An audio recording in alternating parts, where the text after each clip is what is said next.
Donc, je suis Vincent Vauchel, je suis chef de projet adjoint à la mission Maladies Rares et je vais vous faire une présentation sur à la fois l'actualité du plan national Maladies Rares 3 et ses perspectives, et puis on fera un focus sur la labellisation des CRMR et en particulier des candidatures reçues pour votre filière. Déjà une présentation générale de ce qui est devenu le réseau Maladies Rares. On le présente alors, je dirais pas en poupée russe, parce que je crois que c'est plus trop d'actualité, mais en poupée gigogne. En tout cas, avec le réseau, vraiment, et vous le connaissez, qui a été constitué à la fois au niveau européen, avec les 24 ERN qui existent, les 23 filières de santé maladies rares en France. Actuellement, il y a 473 centres de référence qui sont labellisés, précisément depuis 2017, et il y a 1751 centres de compétences. Et donc vous voyez que c'est l'ensemble qui constitue ce réseau. Dans ce réseau, il ne faut pas oublier des acteurs majeurs qui sont évidemment les associations de personnes malades. L'Alliance en recense plus de 240. Et le plan a aussi permis de lancer sur tout le territoire, on y reviendra, des plateformes d'expertise maladies rares, à la fois en métropole et en outre-mer.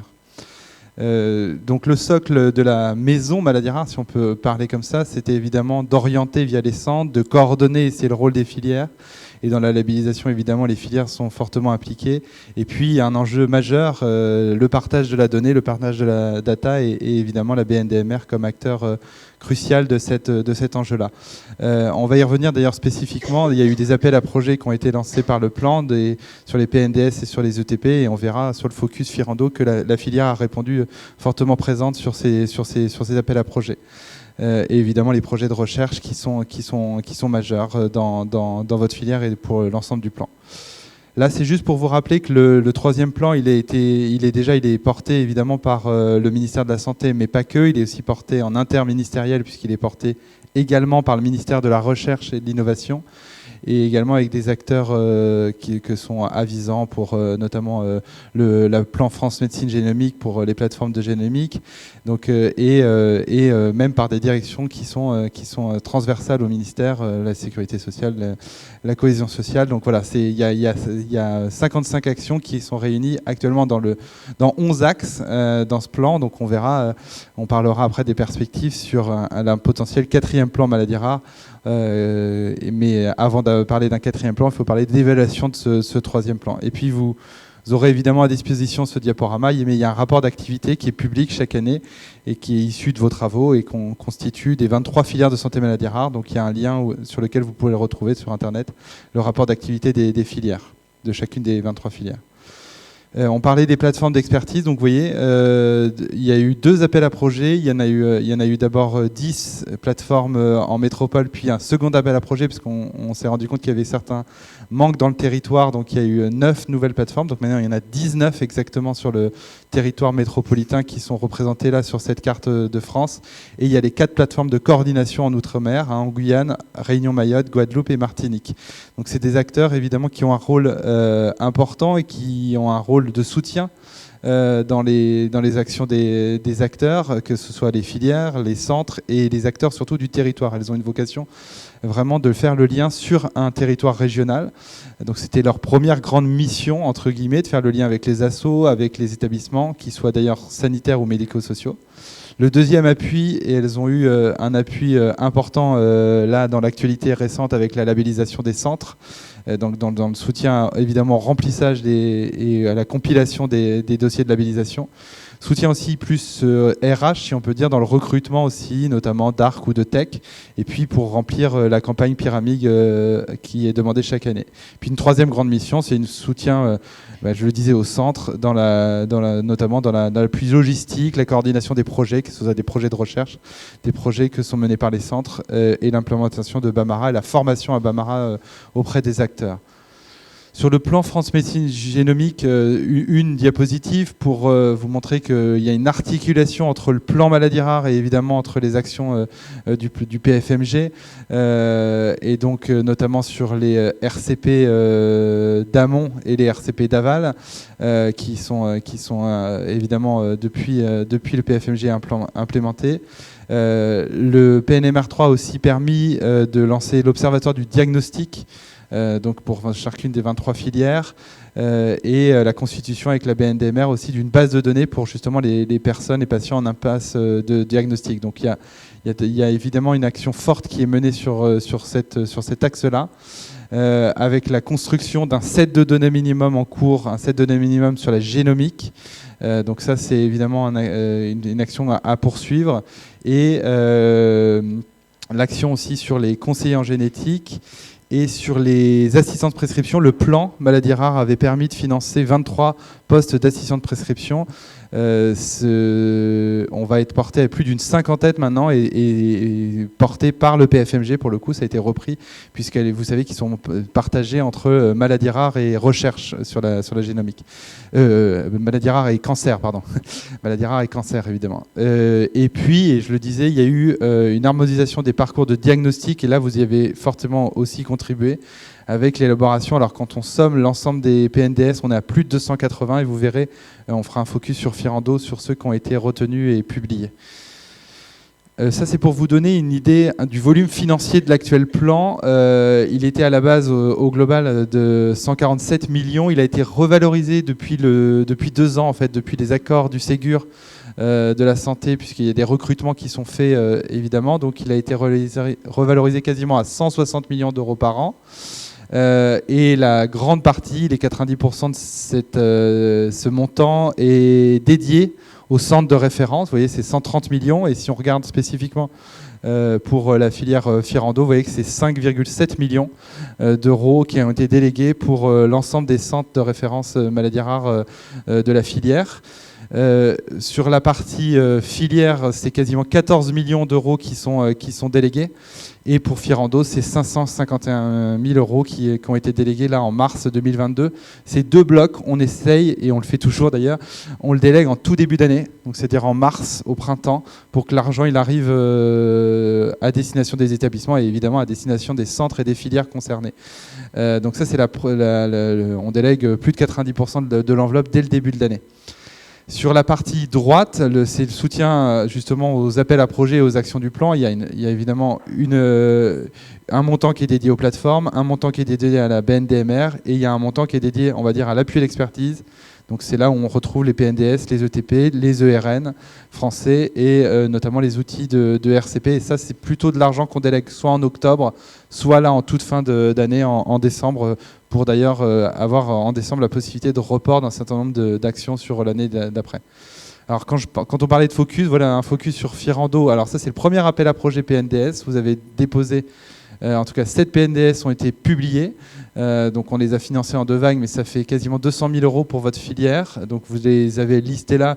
Je ne les détaille pas en soi, mais vous voyez que les différents centres de référence sont finalement représentés par ces PNDS. Et on avait lancé un 2e appel à projet en 2020, et là vous aviez répondu aussi par 8 PNDS. Donc vous voyez que ça fait 15 PNDS au total pour Firendo qui ont été publiés. Donc vous avez fortement contribué à ces PNDS. On réfléchit, pour être totalement transparent aussi, puisqu'on sait qu'un certain nombre de PNDS doivent être réactualisés, voire que vous pouvez avoir des idées d'autres PNDS à faire, à un soutien spécifique à apporter en 2023 pour lancer de nouveaux PNDS ou pour réactualiser des PNDS. Donc ça, c'est un soutien qu'on a déjà en tête, et quand je vous parlerai des perspectives tout à l'heure, évidemment, il y aura, comme on a demandé la prolongation d'1 an du plan, il pourrait y avoir une enveloppe spécifique pour le soutien au PNDS. Ça vaudra aussi pour les projets d'éducation thérapeutique du patient. Il y avait eu là aussi en miroir 2 appels à projets, un en 2019, un en 2020. Et donc là, vous aviez, pour le premier appel à projet, déposé 8 programmes ont été retenus. Donc c'est 300 000 euros qui ont été délégués en 2 temps. Et là, l'argent sur 2019 a été totalement délégué. Et sur 2020, il y a 5 programmes de TP qui ont été déposés par la filière Firendo. Vous les avez résumés là. Et pour ces 5 programmes, comme pour les 8 programmes, les PNDS de 2020, et l'argent va arriver là en décembre, la 2e vague, la 2e tranche arrivera en 2020. En C3 2022, donc en toute fin, en décembre 2022. Donc voilà pour ce que... Donc ça montre la dynamique qu'il y a eu sur Firendo, à la fois pour le TP et pour les PNDS. Et on va passer maintenant tout de suite évidemment à l'actualité évidemment la plus récente, puisque c'est la perspective de la labellisation. Donc on a reçu les dossiers de labellisation le 13 octobre et je vais vous détailler le calendrier qui est donc prévu jusqu'au jury de la labellisation, et on fera un focus évidemment sur les candidatures et puis on laissera un temps d'échange évidemment avec les questions que vous pourriez avoir. Sur les labellisations, déjà rappeler les enjeux que vous connaissez, mais qui sont toujours bons de rappeler quand on fait passer nous aussi des messages aux experts qui regardent de manière très attentive tous vos dossiers. C'est d'avoir en tête que, l'objectif c'est de rendre les parcours du malade encore plus lisibles pour les personnes concernées, mais aussi pour leur entourage. Donc évidemment là il y a le travail des PNDS, mais pas que. Donc le fait d'avoir des centres de référence dans tout le territoire, et ça c'est le deuxième objectif, c'est de soutenir les parcours maladies rares aussi en proximité. Évidemment, il y a un centre coordonnateur, mais il y a tout un réseau derrière. Donc là aussi, d'avoir des centres dans l'ensemble du territoire, c'est important, tout en gardant évidemment les notions d'expertise sur les maladies rares. Et puis le troisième objectif, c'est que, encore plus dans les perspectives d'un futur plan, de rendre acteur la personne malade et ses aidants et ses proches, acteurs de son parcours de soins, de vie et même de recherche. Donc ça, c'est les grands enjeux. Après, donc, en termes de calendrier, l'évaluation des candidatures, elle se fait en 2 temps. C'est-à-dire que par filière, il y a un trio d'experts. Un trio d'experts qui est constitué de 3, on va dire, valents, si on peut parler comme ça, en tout cas de 3 membres ayant une expertise particulière. Un qui est un clinicien, une personne qui est plutôt une expertise clinique qui a été proposée par les différentes filières, évidemment qui ne juge pas sa propre filière.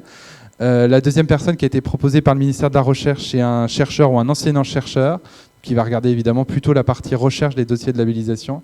Et un troisième expert qui est plutôt, on va dire, un référent dans l'organisation des parcours de soins, donc plutôt un administratif, donc profil directeur d'hôpital, directeur de la recherche, référent maladie rare en ARS par exemple, ou d'agence. Donc là, c'est proposé par le ministère de la Santé. Donc ça permet d'avoir 3 expertises, on va dire, complémentaires, et ces trios d'experts sont concentrés sur 1, voire 2 filières en fonction du volume de centres à analyser. Mais donc elles mènent ce travail, enfin ces trios d'experts ont un travail à faire depuis le 13 octobre jusqu'à la mi-janvier, puisque doivent rendre une grille d'évaluation qu'on a voulu qualitative, pas que quantitative, atteindre des seuils, mais aussi qualitative sur les différentes actions. Et il y avait un certain nombre de données à remplir dans les dossiers d'évaluation qui sont très riches. Donc ces experts épluchent ça vraiment à la loupe. Et on s'était dit avec Anne-Sophie Lapointe qu'on rendrait ça optionnel, et finalement on l'a rendu obligatoire. Tous les trios d'experts auront une réunion avec l'animateur médical de la filière. Donc la vôtre pour Firendo est planifiée avec Jérôme Bertherat en début janvier. Dans ce colloque singulier entre trios d'experts, l'animateur médical et nous côté mission maladie rare. Donc c'est soit en décembre, soit en janvier selon les filières, mais vous c'est janvier. Et après, qu'est-ce qui se passe? Donc, ce trio d'experts vont rendre leur évaluation avec un certain nombre de questions qu'elles pourront poser avant de le rendre, évidemment, à la DGOS. Et il y aura un jury qui est planifié donc, la dernière semaine de janvier, donc la semaine du 23 janvier, toute la semaine. Il y a 10 membres dans ce jury, comme il y a 5 ans. Un ou une présidente et un ou une vice-présidente qui sont soit, si le président est clinicien, le vice-président est chercheur et inversement. Il y a un directeur d'hôpital, un représentant des agences régionales de santé, un doyen de faculté de médecine. Il y a 2 membres, et d'ailleurs c'est des membres qui vont être appelés, enfin c'est pas eux les personnes, mais en tout cas ces 2 hauts comités vont être appelés comme pour l'évaluation du PNMR2 à évaluer le PNMR3, le Haut Conseil de la santé publique et le Haut Conseil de l'évaluation de la recherche et de l'enseignement supérieur. Et puis, il y a un représentant d'association et 2 animateurs médicaux de filière. Et vous voyez que si on compte bien, on arrive à 10 membres de jury qui auront, lors de la semaine de janvier, des entretiens avec chacun des trios d'experts. Et ils auront comme ça la vue sur les 23 filières et sur les différents dossiers qui ont été déposés. Qu'est-ce qui va se passer après ce jury, après cette réunion ? Le jury, évidemment, va avoir sans doute un certain nombre de questions, et donc pourra ne pas retenir certaines candidatures et formuler des demandes aussi de modification ou des demandes de complément pour un certain nombre de dossiers. Donc on s'est laissé un délai de 1 mois, c'est marqué dans le texte de l'appel à projet, pour répondre aux éventuelles demandes du jury. Donc le jury posera ses questions à la fin janvier, il y aura tout le mois de février et certainement début mars pour répondre à ces questions. Donc ça nous porte à début mars. Et donc la décision de labellisation, la publication de la décision de labellisation interviendra certainement dans le courant du mois de mars. Elle doit quand même être validée après par les 2 ministères, donc à la fois par le ministère de la Santé et le ministère de la Recherche. Donc ça veut dire que les arrêtés de publication paraîtront un peu plus tard. Et la labellisation, elle vaudra toujours pour 5 ans. Idem, on s'est rendu compte que le comité de suivi de la labellisation était bien utile tout au cours de la labellisation. Donc c'est un comité qui se réunit 2 fois par an pour d'éventuelles successions, évidemment, à la tête de centres. Et même si on a demandé de l'anticiper au maximum dans les dossiers, évidemment, c'est des choses qui doivent être validées tout au long des 5 ans de la labellisation. Alors ça c'est pour vous montrer l'avancée du dossier. En tout cas, il y avait eu dans la plateforme Démarche Simplifiée, qui était la plateforme de dépôt des dossiers. Alors le chiffre de 250 de dossiers démarrés ne veut pas dire grand-chose, puisque c'est des personnes qui sont allées voir la plateforme, qui ont peut-être regardé ou qui ont téléchargé des dossiers. Mais le chiffre qu'il faut retenir, c'est qu'il y a eu 127 dossiers qui ont été déposés. Donc ça veut dire 127 CRMR coordonnateurs, autrement dit, CRMR.